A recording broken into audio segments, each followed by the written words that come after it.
자막이 나와 있어요. 뭐예요? 또 자막 볼라 하니까 또 사라졌어요.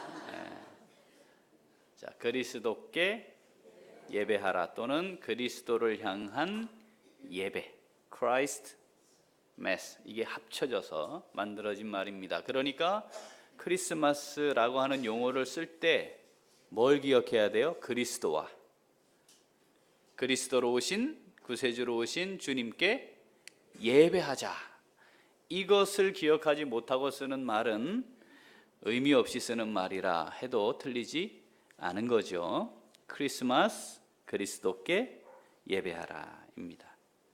왜 크리스마스 이런 용어를 써야 합니까? 왜 그리스도에게 예배해야 합니까?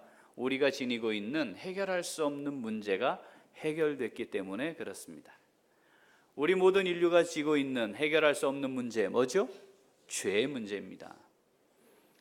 하나님이 만드신 기본 법칙은 죄를 지으면 반드시 그 죄에 대한 벌을 받도록 하신 겁니다. 죄에 대한 대가를 지불하도록 하신 거죠. 그래서 모든 사람들이 죄를 지음으로 말미암아 다 죽음에 이르게 되었습니다. 죽음은 심판이었습니다. 죽음은 영원한 형벌의 처소에 이르는 거였습니다. 그런데 이걸 피할 수가 없는 거죠. 할 수만 있으면 그 심판에 이르지 않기를 원하는 마음, 그 마음 때문에 오래 살고 싶어 하는 생각들을 가지게 된 겁니다. 자, 피할 수 없는 이 죄와 그 죄의 결과로 말미암는 형벌의 시간, 형벌의 처소에 가야 하는 이 문제, 우리 스스로 아무리 수고하고 노력해도 해결할 수 없습니다. 착한 일을 10,000번, 100,000번, 100,000번, 아니 나는 숨 쉬는 순간 착한 것만 생각하고 착한 일을 할 거야, 아무리 수고하고 노력해도 단 한 번 죄를 지으면 그 모든 착한 것은 의미가 없어져 버리는 겁니다. 아무리 선하게 살았던 사람도 죄를 한 번 지으면 그 사람을 죄인이라 부르게 되죠. 그런데 이 세상은 유일한 죄의 문제를 해결할 수 있는 그리스도를 어떻게 하든지 제거해버리고 싶은 겁니다. 그래서 착한 일을 더 하세요. 자, 착한 일을 먼저 하는 게 의미가 없다면 죄를 지은 이후에 착한 일을 더 해보세요 라고 죄의 문제를 적당히 넘어가게 만들려고 시도합니다. 이 해결할 수 없는 죄의 문제와 죽음 앞에 서 있는 인류를 향해 하나님께서 그 길을 열어 놓으셨죠. 그 구원의 길, 그 구원의 길로 오신 분이 바로 예수 그리스도이십니다. 그래서 내가 길이다 이렇게 말씀하신 겁니다. 우리는 이걸 잘 기억하고 있습니다. 그런데 문제는 이 성탄절이 여전히 우리에게도 매년 한 번씩 돌아오는 형식적으로 무엇인가를 해야 하는 절기처럼 이해되고 있다는 거죠. 예수님이 이 땅에 오셨음을 기억하는 이 성탄절이 우리에게 지금 남아있는 건 정말 감사한 일이 아닐 수가 없습니다. 비록 트리에 이제는 예수님이 사라지고 십자가가 사라지고 다른 것들과 다른 글자들이 붙어 있지만 그럼에도 불구하고 성탄절이어서 울산역에 가서 찬송을 연주할 수도 있고 성남동 거리에 가서 색소폰으로 연주할 수 있고 예수님이 오셨어요 라고 하는 말을 해도 아직은 돌에 맞는 분위기가 아닌, 이건 참 감사한 일입니다. 문제는 우리가 이 성탄의 의미를 정확하게 이해하고 그 성탄을 의미를 아는 성도로서 어떻게 보내야 할 것인가, 이건 매년 돌아오는 성탄에 다시 한번 꼭 짚고 넘어가야 할 의미입니다. 예수님이 언제 어디서 누구로부터 어떻게 태어날 것인가 이미 구약에 다 예언되어 있었습니다. 그렇죠? 그러니까 갑자기 예수님이 마구간에 오신 게 아니고 이미 수백 년 전부터 또는 수천 년 전부터 어떻게 이 범죄한 인류를 구원하시기 위해 하나님이 메시아를 보낼 것인가, 정말 수없이 많은 말씀 가운데 예언하셨어요. 그 예언대로 그대로 성취하신 거였습니다. 첫 번째 하나님이 주셨던 예언이 있습니다. 창세기 3장 15절 한번 읽어볼까요? 내가 너로 여자와 원수가 되게 하고 내 후손도 여자의 후손과 원수가 되게 하리니 여자의 후손은 내 머리를 상하게 할 것이요 너는 그의 발꿈치를 상하게 할 것이니라 하시고. 무슨 사건 뒤에 주신 말씀인지 기억하시죠? 그죠? 뱀으로 나타난 사탄이 아담과 하와를 범죄케 한 이후에 그 죄에 대해 하나님께서 저주하셨던, 정죄하셨던 말씀입니다. 그 저주 가운데 들어있는 내용인데, 그건 뱀, 사탄이고 여자는 하와지요. 자, 여자의 후손이 너희의 후손, 여자가 너를 대적관계에 있는 이 상황에서 머리를 상하게 함으로 승리하게 될 것이다 라고 하는 것을 예언하신 겁니다. 이 예언대로, 최초의 메시아에 대한 이 예언대로 주님이 오신 겁니다. 갈라디아서 4장 4절 읽어보죠. 때가 참에 하나님이 그 아들을 보내사 여자에게서 나게 하시고. 이 창세기 3장 15절에 여자의 후손에 대한 말씀이 예수님에 대한 메시아 예언이었다라는 것을 갈라디아서가 확인시켜 줍니다. 때가 참에 하나님이 그 아들을 보내사 여자에게서 나게 하시고, 여자의 후손으로 오셔서 이제는 그 사탄의 머리를 뭉개어버려 모든 죄인들에게 구원의 은혜를 베푸실 것이다 라고 말씀하신 거죠. 그래서 5절 갈라디아서 4장 5절 읽어보죠. 율법 아래에 있는 자들을 속량하시고 우리로 아들의 명분을 얻게 하려 하심이라. 이젠 더 이상 죄인이 아닌 하나님의 자녀가 되는 이 놀라운 은혜를 우리에게 베푸시기 위함이다 라고 말씀하는 거죠. 주님이 언제 오셨죠? 주님이 언제 오셨어요? 2017년 전이라고 정했습니다. 원래는 계산을 좀 해봐야 되는데 주님 오신 걸 기준으로 삼아 서기, 연도를 정했으니까 전 세계가 예수님 오신 날을 기준으로 2017년 됐어야 하는 거예요. 2018년 자정에 드디어 새해가 밝았습니다. 전 세계가 이걸 축하할 때 뭘 기억해야 돼요? 예수님 오신 지 2018년 되었다고 우리가 기념하는 겁니다. 이런 의미가 담겨 있는 거죠. 그런데 예수님이 오셨다는 사실을 역사적으로 정말 어마무시한 증거들이 있음에도 불구하고 예수님이 오셨다는 사실을 인정하지 않으려는 사람들이 있습니다. 또는 예수라는 사람이 태어난 건 인정해. 근데 그가 뭐야? 라고 예수님의 메시아 되심을 부정합니다. 그리고 상당수의 사람들은 예수님이 메시아로 오셨음을 인정합니다. 우리 인정하지요? 인정 안 하는데 여기 계시면 지금 이 시간이 굉장히 불편할 수 있어요. 우리 인정합니다. 그렇죠? 문제는 인정하면 되느냐? 인정한다고 또 되는 게 아닙니다.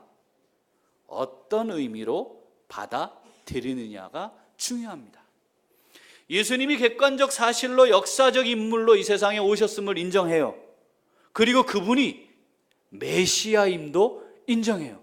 그런데 메시아로 오신 그 주님을 나에게 어떤 분으로 이해하느냐는 좀 다를 수 있습니다. 그걸 정확하게 보여준 사람이 있어요. 그게 마태복음 2장에 등장하는 헤롯 왕입니다. 마태복음 2장 이제 읽어보겠습니다. 1절부터 3절을 먼저 읽어보죠. 1절부터 3절까지. 헤롯 왕 때에 예수께서 유대 베들레헴에서 나심에 동방으로부터 박사들이 예루살렘에 이르러 말하되 유대인의 왕으로 나신 이가 어디 계시냐? 우리가 동방에서 그의 별을 보고 그에게 경배하러 왔노라 하니 헤롯 왕과 온 예루살렘이 듣고 소동한지라. 헤롯이, 동방 박사들이 와서 유대인의 왕으로 나신 이가 있는데, 자, 이 말은 이미 구약에 예언된 거였어요. 그죠? 이 말을 듣고 예루살렘도 소동을 했다 하니까, 야, 드디어 하나님께서 약속하신 그 메시아가 왔단 말인가? 이런 반응을 보인 거예요. 그 가운데 누구도 있었어요? 헤롯 왕도 있었습니다. 헤롯 왕에게는 이 예수님의 오심이 소동하고 있는 다른 유대인들과는 좀 다른 의미였습니다. 뭐였습니까? 유대인의 왕으로 왔다는데 이 사람이 딱 꽂혀버렸어요. 그러면 수천 년 전부터 예언된 대로 왔고 하나님의 아들로 온 것이고 이 민족을 구원할 자로 하나님이 보내셨다는 것도 다 이해하고 있는 거잖아요. 자, 그러면 헤롯이 이 말을 딱 듣고 어떤 반응이어야 해요? 왔구나, 드디어 올 게 왔구나. 하나님이 하는 일이고 하나님이 하셨다 하니 이게 내가 아무리 수고하고 노력해봐야 바꿀 수 없겠구나. 헤롯 왕이 이 사실은 모르고 그리스도가 유대인의 왕으로 왔단 말이야? 그럴 수 없지. 이랬을 리 없는 거 아니겠습니까? 그러니까 예수님이 탄생하셨다는 소식을 듣고 헤롯이 사실은 가졌어야 하는 첫 번째 반응은 때가 되었구나 했어야 해요. 그런데 헤롯이 그 사실을 다 알고 있었음에도 불구하고 다른 의미로 받아들였습니다. 뭐죠? 내 왕위를 위태롭게 할 자, 내가 앞으로 이어갈 이 왕권에 심각한 도전이 되는 자, 이렇게 이해를 한 거죠. 4절부터 한번 읽어봅니다. 왕이 모든 대제사장과 백성의 서기관들을 모아 그리스도가 어디서 나겠느냐 물으니 이르되 유대 베들레헴이오니 이는 선지자로 이렇게 기록된 바 또 유대 땅 베들레헴아 너는 유대 고을 중에서 가장 작지 아니하도다. 내게서 한 다스리는 자가 나와서 내 백성 이스라엘의 목자가 되리라 하였음이니이다. 이에 헤롯이 가만히 박사들을 불러 별이 나타난 때를 자세히 묻고 베들레헴으로 보내며 이르되 가서 아기에 대하여 자세히 알아보고 찾거든 내게 고하여 나도 가서 그에게 경배하게 하라. 박사들이 왕의 말을 듣고 갈새 동방에서 보던 그 별이 문득 앞서 인도하여 가다가 아기 있는 곳 위에 머물러 서 있는지라. 그들이 별을 보고 매우 크게 기뻐하고 기뻐하더라.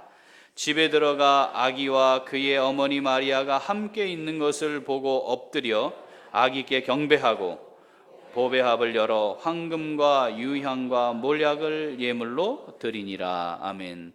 헤롯이 예수님의 나심에 대한 과거의 예언들이 어땠는가까지 다시 들었잖아요. 그죠? 이건 선지자의 예언대로 된 겁니다라고 하는 이야기를 다 사람들을 통해 확인한 거예요. 박사들에게 가서 예수님을 만나거든 경배하고 어떻게?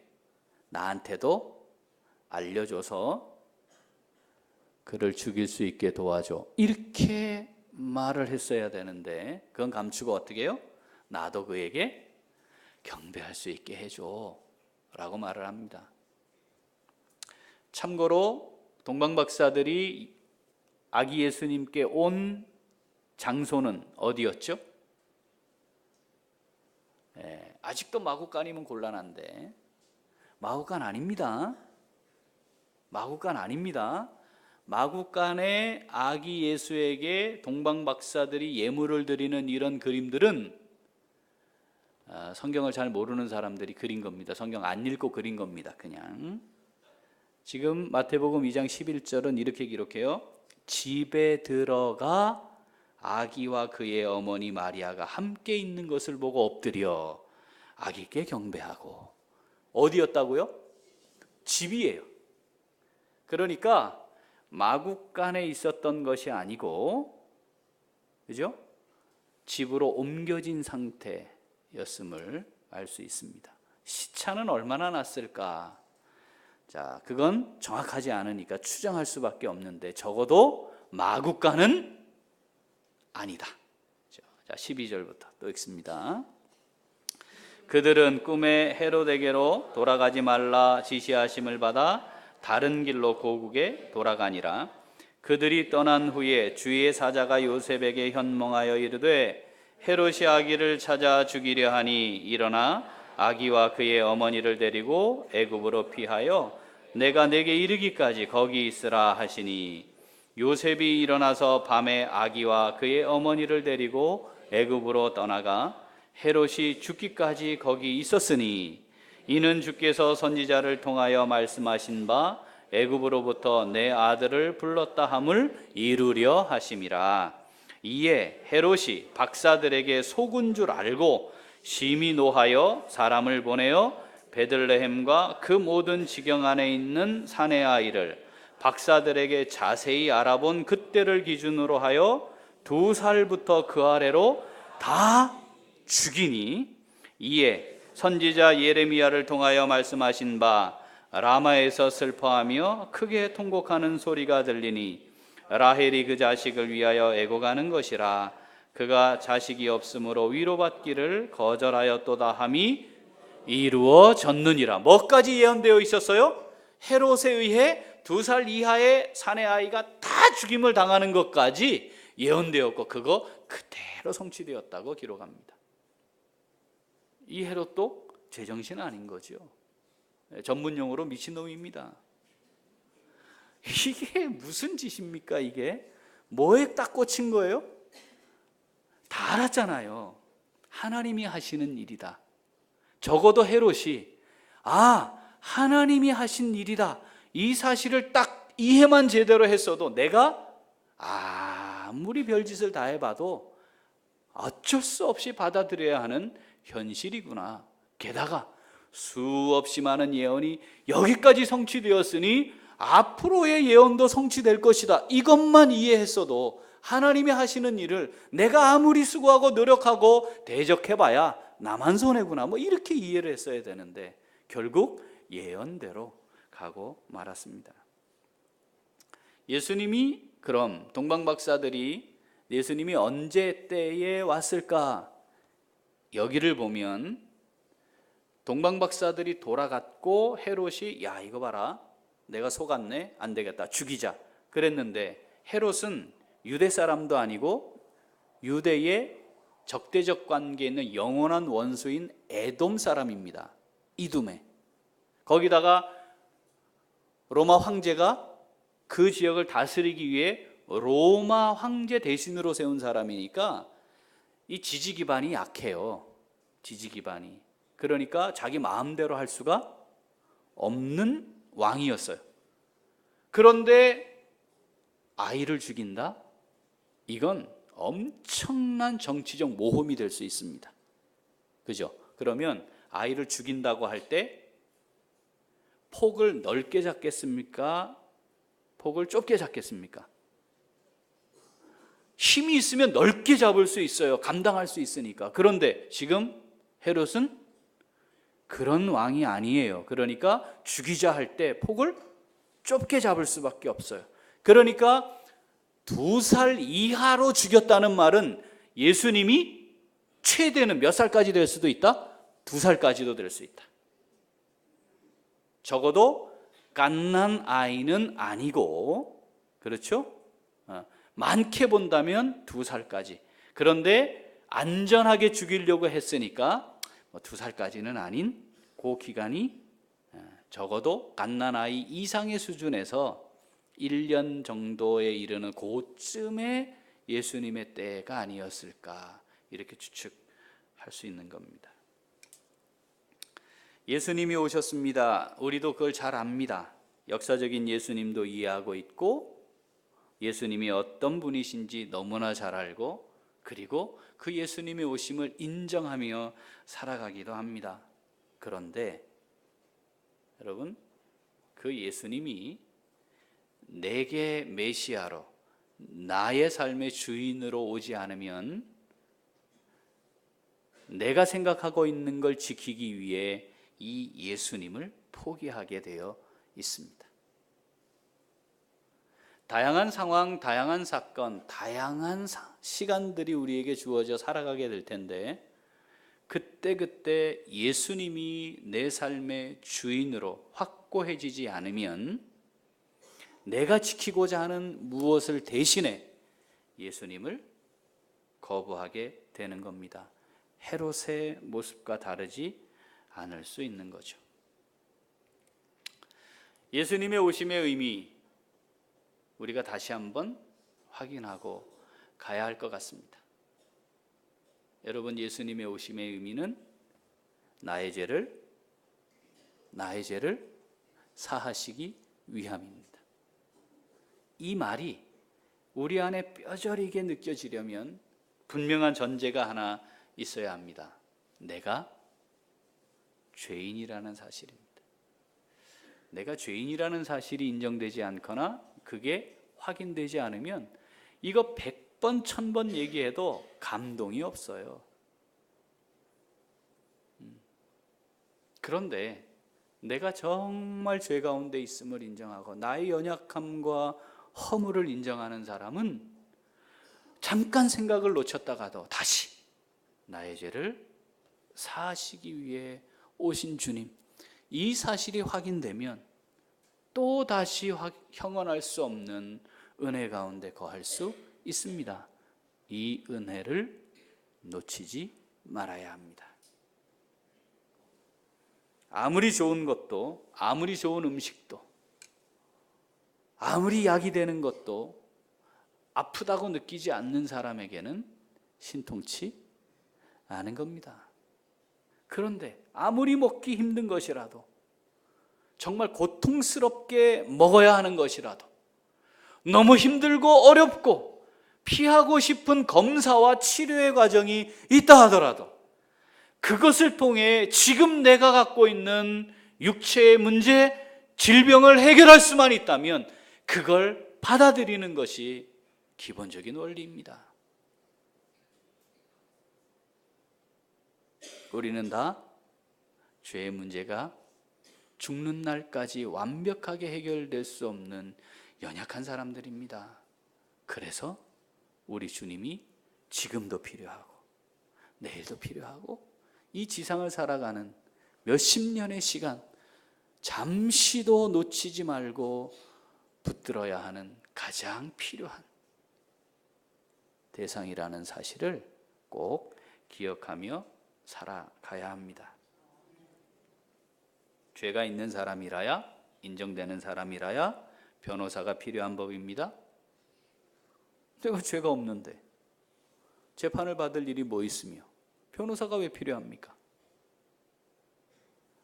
내 옆에서, 내 안에서 이 사람이 죄인인 건 분명합니다. 그러나 예수 그리스도의 보혈의 공로로 죄사함의 은혜를 입었으니 더 이상 정죄할 수 없는 자입니다 라고 우리를 대신해 증언해 주실 보혜사, 변호사 성령님이 의미가 있는 거죠.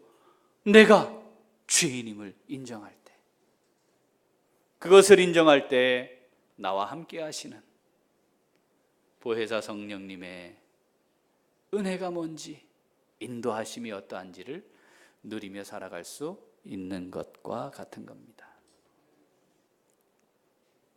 나의 허물을 해결할 수 없는 나의 죄의 문제를 해결하기 위해 오신 예수 그리스도, 그분이 세상 끝날까지 나와 함께 거하시는 우리의 주님으로 우리의 삶 가운데 함께 거하는 은혜를 누릴 수 있기를 소원합니다. 자, 또 하나의 의미, 그건 오늘 본문입니다. 누가복음 2장 14절. 누가복음 2장 14절 같이 한번 읽어보겠습니다. 지극히 높은 곳에서는 하나님께 영광이요, 땅에서는 하나님이 기뻐하신 사람들 중에 평화로다 하니라. 아멘. 이 세상을 향해 우리가 선포해야 할 메시지입니다. 하나님께 영광이요. 이건 수직적인 관계라면 이 세상을 향해 우리가 선포해야 할 수평적 관계에서의 선언은 평안입니다. 예수 그리스도는 이 땅에 평안으로 오셨습니다. 불안함 속에, 근심 속에, 염려 속에 살아가고 있는 죄의 문제를 해결하지 못해 심판에 대한 두려움과 죽음 앞에 서서 두려움 가운데 있는 이 세상에 속한 사람들에게 평안으로 오셨습니다. 죄의 문제가 해결되지 않은 이상 심판에 설 두려움을 스스로 벗어날 수 없으니 모든 사람이 다 두려워합니다. 그 두려움 가운데 있는 사람들을 향해 선언하는 겁니다. 예수님이 평안입니다. 당장 내일 우리에게 어떤 일이 일어날지, 앞으로 내 미래는 어떻게 될지, 내일도 볼 수 없는 연약함 가운데 5m 앞을 내다볼 수 없는 양처럼 살아가고 있는 이 세상의 사람들을 향해 우리가 선포할 메시지는 두려워하지 마십시오. 근심하지 마십시오. 염려하지 마십시오. 주님이 평안으로 오셨습니다. 중요한 건 이걸 증거할 때 사람들은 우리의 말도 듣지만 동시에 그래, 그런 너는 어떠니? 우리를 본다는 사실입니다. 제일 먼저 뭘 보겠습니까? 제일 먼저 얼굴을 봅니다. 자, 얼굴 무슨 의미라고요? 우리의 마음, 내면이 표현되고 있는 거울과 같은 거거든요. 평안을 얘기하지만 얼굴 속에 근심이 있어요. 얼굴 속에 분노가 있어요. 얼굴 속에 미움과 시기가 있어요. 얼굴 속에 두려움이 있어요. 그런데 말은 하고 있어요. 예수님이 평안으로 오셨습니다. 근데 네 얼굴 보니까 아닌 것 같은데? 여러분, 우리의 얼굴에 책임을 져야 하는 이유가 여기에 있습니다. 우리 옆에 사람 한번 보시죠. 얼굴이 평안해 보입니까? 네. 여러분, 세상은 알 수도 없고 줄 수도 없는 이 평안을 우리 주님이 우리에게 더하셨잖아요. 얼굴에 책임집시다. 네? 우리 얼굴에 책임집시다. 세상이 우리 얼굴을 봐요. 두 번째로 뭘 볼까요? 우리가 맺고 있는 삶의 열매를 봅니다. 저 사람 참 두려워하며 사네. 아이고, 야, 나보다 한숨 더 쉰다, 야. 걱정, 야, 말도 마라. 교회 갔다 왔다는데 바로 우리한테 가족이 어떻고, 집이 어떻고, 부모가 어떻고, 자식이 어떻고, 누가 어떻고, 이번에 아파트를 할지 말지, 막 한숨. 야, 이거 뭐 우리보다 더하다, 야. 그런데 말은 어떻게 해요? 예수님이 평안입니다. 더 이상 세상이 속지 않습니다. 문제는 속지 않는 것으로만 끝나면 되는데 시간이 지나면 믿지 않아요.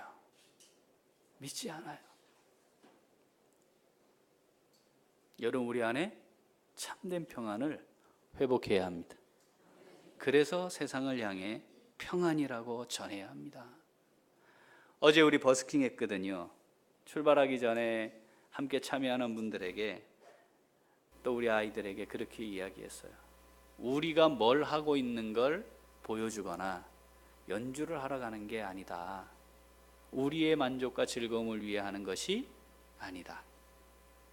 전 세계 공통 언어인 음악이라는 도구를 가지고 하나님이 우리에게 달란트를 주셨고 이걸 개발할 수 있는 좋은 교회와 기회를 주셨으니 우리가 나가서 만국 공통 언어인 음악을 통해 적어도 귀에 자주 들려왔던 그 음악과 거기에 담긴 단어 중에 예수, 이거 한번 생각하게 하면 오늘 우리는 귀하고 멋진 역사적인 사역을 감당하는 것이다. 그런 의미로 나갑시다. 그랬습니다. 틀 수 있나요 지금? 오케이. 자, 우리가 두 곳에서 했는데 울산역에서 했던 버스킹 장면 우리 잠깐 보시죠. 불 꺼주세요.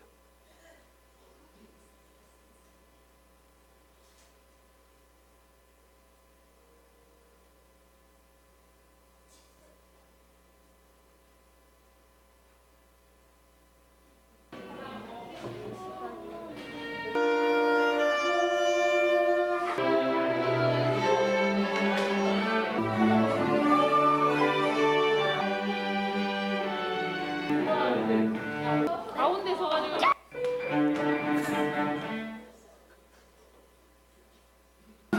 우리 악기 다시 싸면 다시 해야 돼.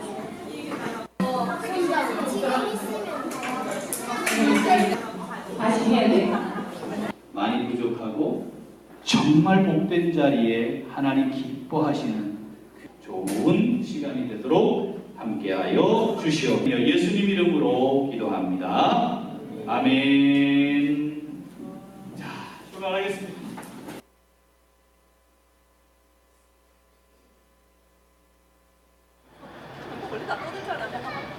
아, 이거 살것 같아.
많이 준비하고 애쓰고 수고한 귀한 열매입니다. 작년보다 훨씬 좋아졌습니다. 내년은 더 좋아지겠죠? 앞으로 5년 뒤, 10년 뒤에는 우리 교회 식구들이 함께 오케스트라를 만들고 공연할 날도 있을 것 같습니다. 기대가 안 되시는 모양인데 저 모습 속에서 저는 어제 정말 감사했습니다. 우리 집 성남동에 산 거는 이제 또 있는데 나중에 다 정리해서 우리 카톡에 공유하도록 할 텐데, 여러분 여기까지 오기까지 우리가 지내왔던 몇 년의 세월이 참 고단했거든요. 우리가 예배드릴 처소가 없었습니다. 저 아이들이 합창단 연습실, 중창단 연습실 빌려서 몇 달 가 있기도 하고 여기저기 돌아다니면서 겨우겨우 유지가 됐던 상황을 불과 우리가 얼마 전까지 경험했던 겁니다. 그런데 하나님이 이런 열매를 맺을 수 있도록 우리를 인도하셨습니다. 우리 안에 염려와 근심이 가득 차 있었다면 가능하지 않은 일이었습니다. 여러분, 평안의 열매입니다.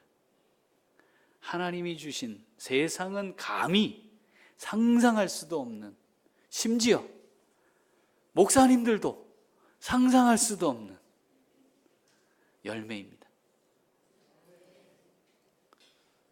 이 땅에 우리의 삶에, 그리고 우리에게 이 평안으로 오신 우리 주님, 우리의 삶 속에 멋지게 증거하는 복된 삶 살아갈 수 있기를 소원합니다.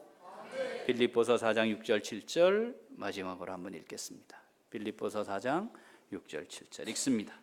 아무것도 염려하지 말고 다만 모든 일에 기도와 간구로 너희 구할 것을 감사함으로 하나님께 아뢰라. 그리하면 모든 지각에 뛰어난 하나님의 평강이 그리스도 예수 안에서 너희 마음과 생각을 지키시리라. 아멘. 기도하겠습니다. 하나님 아버지, 감사합니다. 우리에게 참된 주님의 오심의 의미를 다시 한번 확인시켜 주시고, 죄와 허물로 죽은 우리의 모습, 그러나 다시 살아난 우리의 모습 확인하며